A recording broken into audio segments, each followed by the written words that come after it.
everybody, this is Taylor from the Marathon County Public Library, and we are here today for books all about different plants. So we are going to go through plants at all their different stages. So first we have a book about a seed, then a book about a plant, and then a book about when that plant is planted and what becomes of it, what is harvested. So I hope you enjoy these stories all about plants.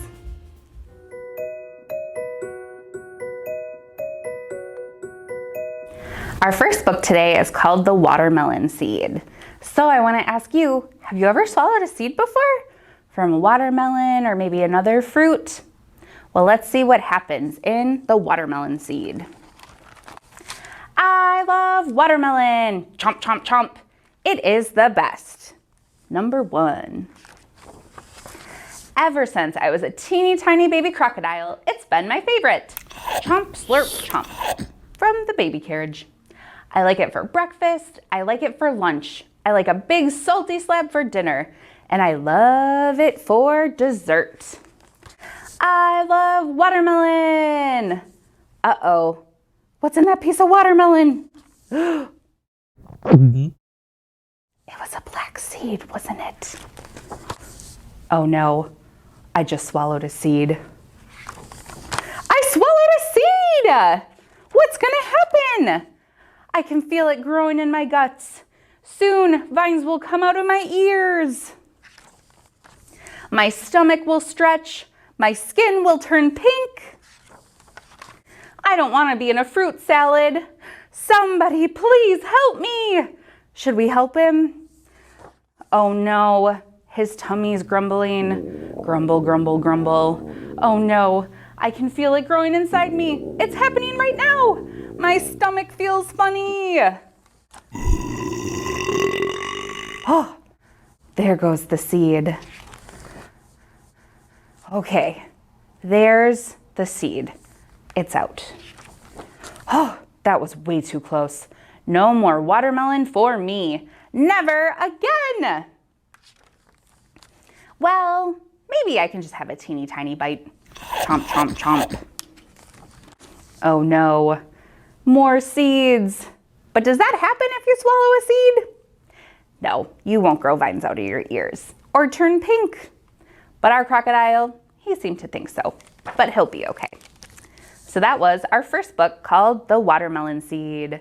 Now we're going to read a book about a plant.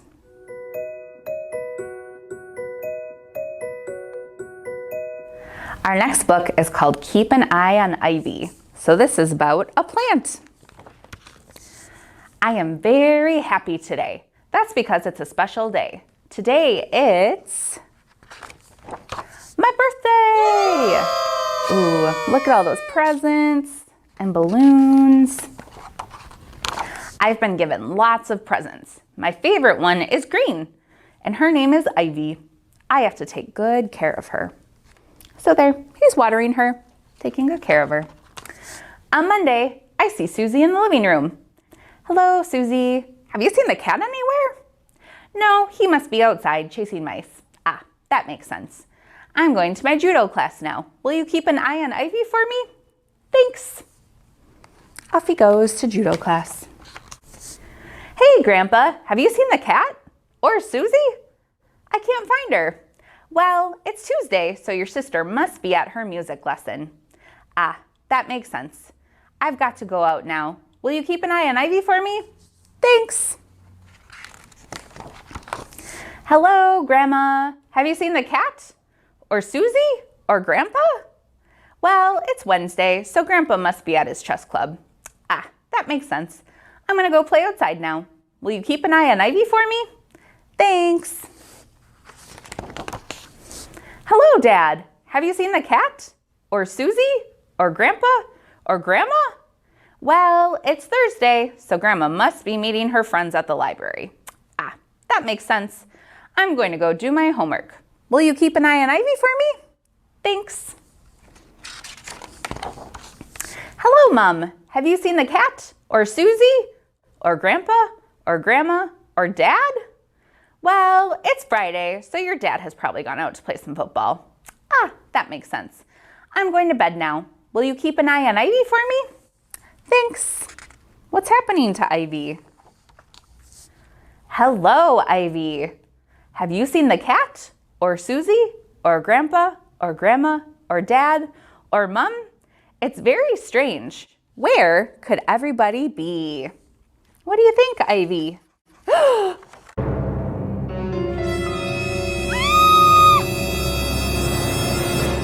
Oh no! Mom, where's my saxophone? Ask your father. Ouch, someone stepped on my toes. Can you turn the light on? Meow.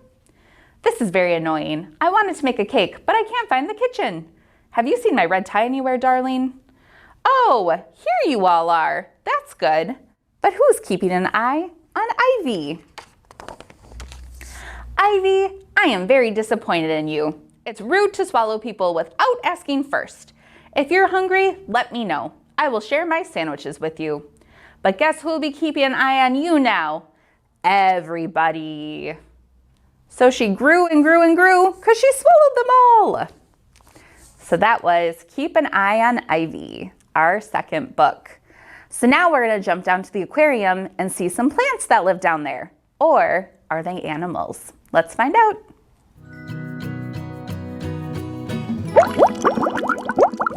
Hey, it's Dan. We've learned a lot about plants today, and now we're going to learn about something in our aquarium that looks like a plant, but is actually an animal. It's a type of coral called Recordia. So let's dive in and take a look. Our aquarium is full of Recordia, a soft coral that may look like a mossy plant, but is actually a living animal. It goes by several names, including mushroom coral, mushroom anemone, and false coral. Recordia, or false coral, have bodies that are soft and squishy. They also don't have a skeleton like some corals do. While it may look like they can't move, they can. They can also split apart and multiply, similar to the way that some plants do. Recordia is found in the Atlantic Ocean, particularly in the Caribbean and the Gulf of Mexico. They thrive in darker, low-light environments that are rich in nutrients that help them grow. They also have bright, fluorescent coloring that becomes even more vibrant under UV light, allowing them to glow in the dark. Their coloring can vary from blue, orange, purple, yellow, and even green, like the ones seen here. When it comes to nutrition, Recordia survive mainly on oxygen and sugars that are produced by a certain kind of algae. They also eat some zooplankton and absorb nutrients from the water around them. Each individual coral can grow up to 2 to 3 inches in diameter, and their lifespan is unknown. Thanks for joining me today here at the aquarium. Now back to Taylor for one more story.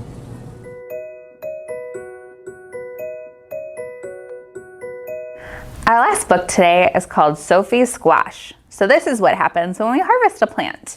So this book is going to take place in fall. One bright fall day, Sophie chose a squash at the farmer's market. Her parents planned to serve it for supper, but Sophie had some other ideas. It was just the right size to hold in her arms, just the right size to bounce on her knee, just the right size to love. I'm glad we met, Sophie whispered. Good friends are hard to find. At home, Sophie used markers to give her squash a face. Then she wrapped it in a blanket and rocked it to sleep. When it was time to make supper, Sophie's mother looked at the squash. She looked at Sophie. I call her Bernice, Sophie said. Okay, I'll call for pizza, said Mom. After that, Bernice went everywhere with Sophie, to story time at the library, to visit the other squash at the farmer's market, and to practice some somersaults by the garden. Every night, Sophie gave Bernice a bottle, a hug, and a kiss. Well, we did hope she'd love vegetables, Sophie's mother told her father. Shh, Sophie said. Bernice is sleeping. Sweet pea, Sophie's mother said one morning as they made blueberry waffles. Bernice is a squash, not a friend. If we don't eat her soon, she'll get mushy and gross. Let's bake her with some marshmallows. Won't that taste yummy? Don't listen, Bernice, Sophie cried. That afternoon, Sophie's father took her shopping. "Sugar beet," he said, "Bernice is a squash. Why don't you pick a nice toy to play with instead?" But the trucks were too hard and the dolls were too soft. Sophie clutched Bernice tightly. "No thanks," she said. "I have everything I need."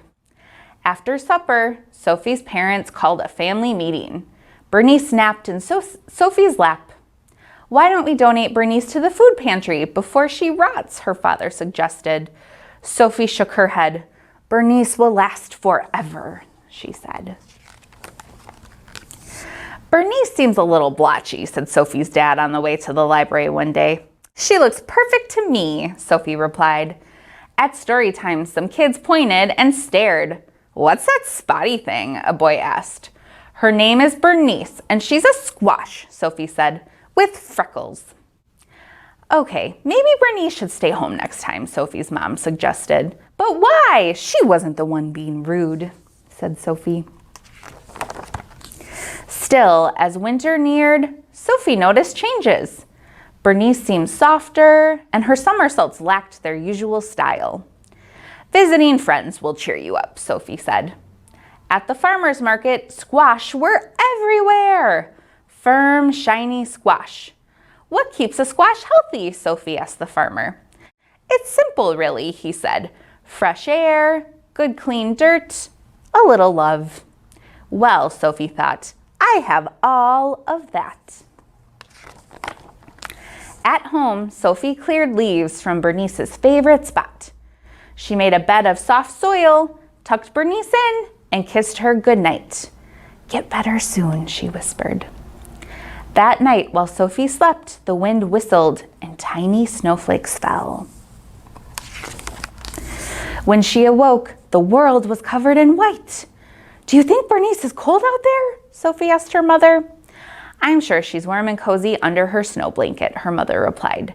Sophie gazed out the window all morning. She was still there in the afternoon when her father came home with a surprise. "You need a new friend," he said. "Meet Ace." Ace was nice, but boring. He just swam around and around in his bowl. But during the long winter, Sophie discovered that Ace was a superb silent reader who did fabulous flip turns, and he always listened politely when she talked about Bernice.